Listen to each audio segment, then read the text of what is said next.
tak naprawdę świat jest skonstruowany w ten sposób, że wszystko, co najlepsze w nim, odkrywane jest przez absolutnie oczywistą cechę naszej recepcji czy percepcji tego świata.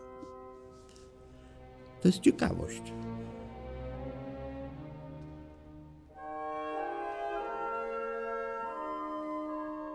Byliśmy ciekawi, jak to zabrzmi.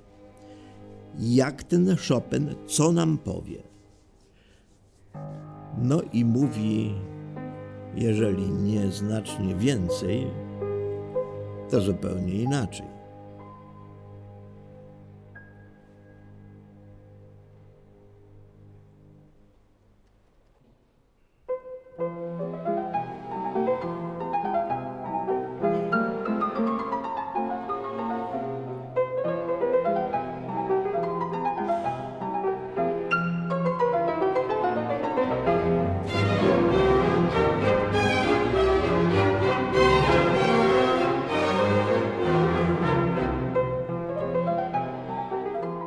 W październiku tego roku w Warszawie odbędzie się druga edycja konkursu chopinowskiego na instrumentach historycznych. Wydarzenie unikatowe z wielu względów. Po pierwsze, dlatego, że Fryderyk Chopin, wielki geniusz, który przyciąga właściwie miłośników muzyki z całego świata, a brzmienie jego muzyki na instrumentach historycznych ma zupełnie szczególny smak.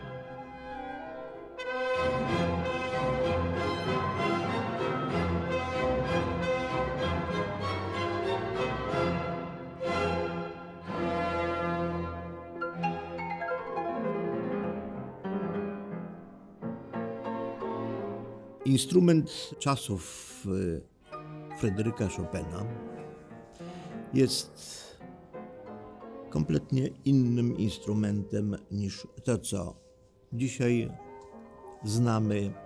Fortepiany wielkich firm, wspaniałe, brzmieniowo wyrównane.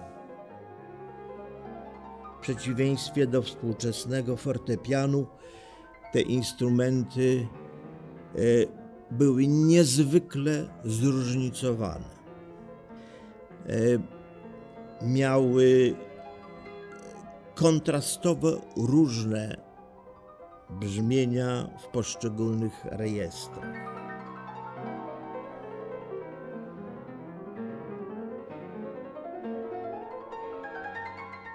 W tamtych czasach cisza była inną ciszą niż jest w tej chwili. Była o wiele głębsza i dominująca. Teraz mamy hałas dookoła, więc to wszystko, co było, co się wydobywało z instrumentu i było forte, to na dzisiejsze czasy, na dzisiejsze sale, no to jest brzęk klawesynu nienagłośnionego. Natomiast jakaś tajemnica jest, bo sam Chopin przecież pisał w liście po wykonaniu swojego koncertu po raz pierwszy F-moll chyba tutaj w Warszawie, że sukces kolosalny, ale właściwie tego do końca nie rozumie, bo góra mnie było słychać w czwartym rzędzie.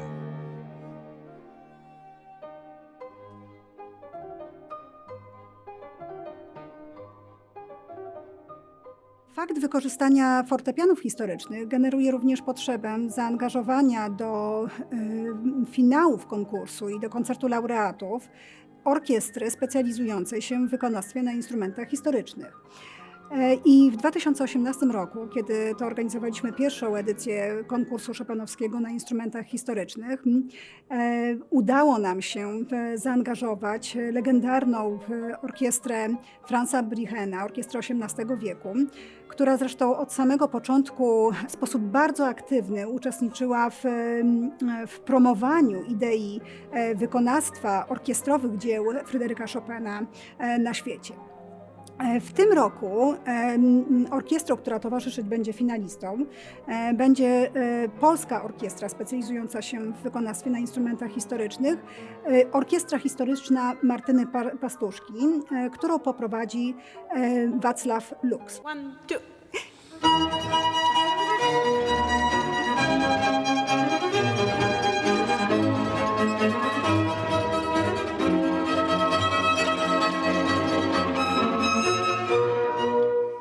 ten ruch muzyki dawnej generalnie wielu daje taką możliwość nowego otwarcia, porzucenia pewnych takich ograniczeń i rozpoczęcia nowej drogi.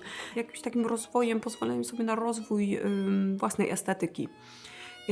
I to myślę właśnie, że zwłaszcza w kontekście konkursu chopinowskiego na instrumentach historycznych ma znaczenie, bo jest bardzo dużo tych dróg utartych i nagle jest to wykonawstwo muzyki historycznej, historycznie poinformowanej i tam możemy powiedzieć, że ci, którzy w jakiś sposób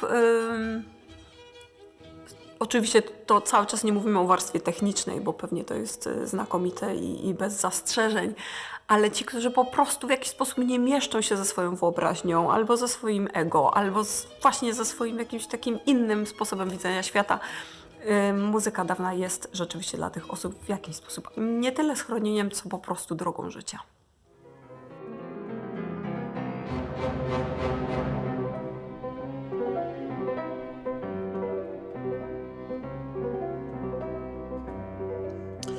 Konkurs chopinowski na instrumentach historycznych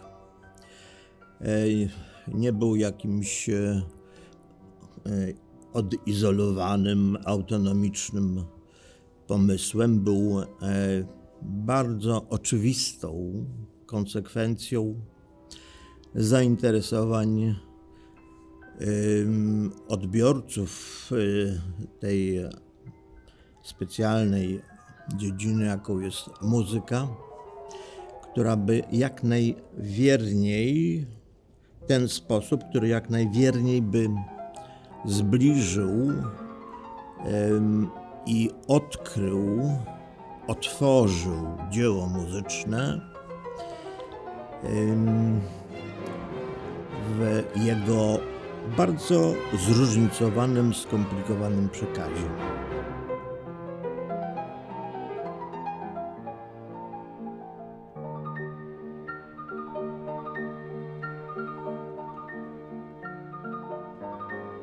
Pierwszy konkurs chopinowski na historycznych wspominam siłą rzeczy dobrze, bardzo dobrze, ale przede wszystkim jako taką przygodę, która była nieco inna od poprzednich, czy to takich konkursowych powiedzmy, czy w ogóle muzycznych. To była pierwsza edycja, wszystko było trochę takie nowe, myślę, dla wszystkich, nie tylko dla nas uczestników.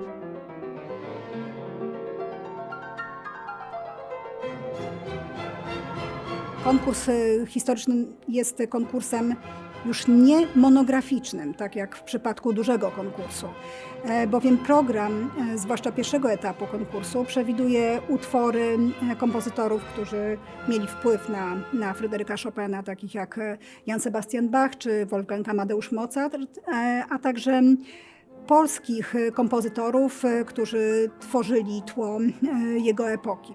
Także sam przebieg konkursu jest mniej skomplikowany i krótszy po prostu. Konkurs historyczny składa się tylko z 3 etapów.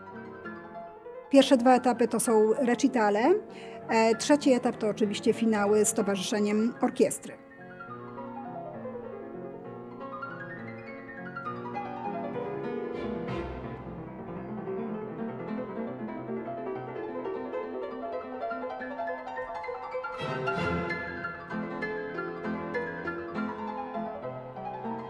Pamiętam dużo, oczywiście i ekscytację, i stres, wszystko to, co jest zawsze związane z występami, zwłaszcza konkursowymi, ale było to jednak jakoś tak przykryte tymi pozytywnymi rzeczami takiego wyzwania i takiej przygody z tymi instrumentami, bo rzeczywiście miałem dużą radość grając poszczególne etapy.